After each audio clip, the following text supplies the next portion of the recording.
আপনারা এখন যে ফুল গাছটি দেখছেন এটার নাম ল্যান্টেনা অথবা পুটুস ফুল অথবা বনফুল বলে থাকি আমরা। ছোটবেলার শৈশবের কথা মনে পড়ে, এই ফুল গাছ থেকে আমরা অনেক মধু খেতাম আগে।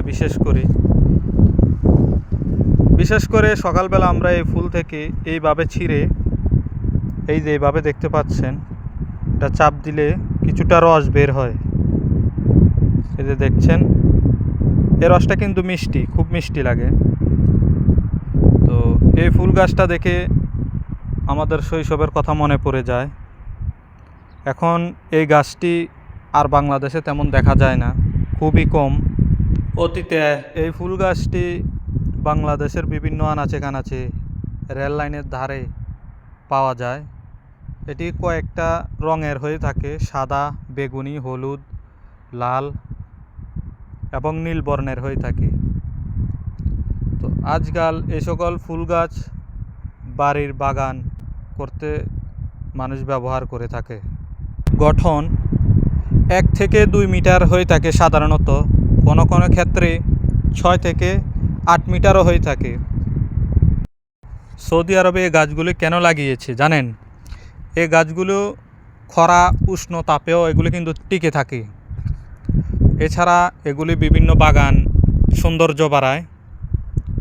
তো এগুলি দক্ষিণ এশিয়া থেকে আমদানি করে এনেছে এই দেশের সরকার। এই গাছের আদি নিবাস হলো দক্ষিণ আমেরিকার উষ্ণ অঞ্চলে। এই গাছ প্রাচীনকাল থেকেই ঐতিহ্যভাবে বাংলাদেশের আগের চিকিৎসকরা এই গাছের ফুল, পাতা এবং এর শিকড় বিভিন্ন চিকিৎসা ক্ষেত্রে ব্যবহার করে থাকে। এই গাছটির অনেক ভেষজ গুণাগুণ রয়েছে। এই গাছের পাতা এবং শেকড় থেকে সর্দি কাশির জন্য ঔষধ তৈরি করা হয়।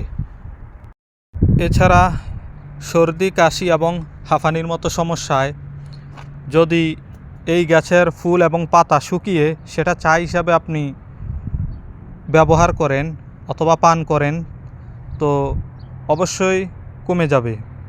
আপনাদেরকে আরও একটা বিষয় জানিয়ে রাখি, এই গাছের যে ফল হয়, এই গাছের মধ্যে যে ছোট ছোট ফল হয়, এগুলি কিন্তু বিষাক্ত।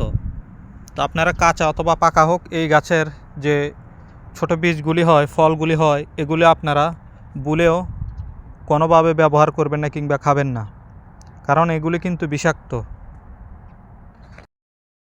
আপনারা আরও জানলে অবাক হবেন যে ত্বকের অ্যালার্জি এবং বাত চিকিৎসায় হেকিমিরা এই গাছের শিকড় ব্যবহার করে থাকে। আপনাদের বাড়ির আশেপাশে কিংবা আঙিনায় যদি এই গাছে থেকে থাকে, তো এই গাছের যে ফল হবে খেয়াল রাখবেন যাতে বাচ্চারা সেগুলি খেলার ছলে মুখে না দিয়ে দেয়। যদি এগুলি খায় তাহলে কিন্তু সমস্যা হবে। তো আপনারা খেয়াল রাখবেন বাচ্চারা যাতে এই গাছের ফল মুখে না দেয় কিংবা খেলার ছলে খেয়ে না ফেলে।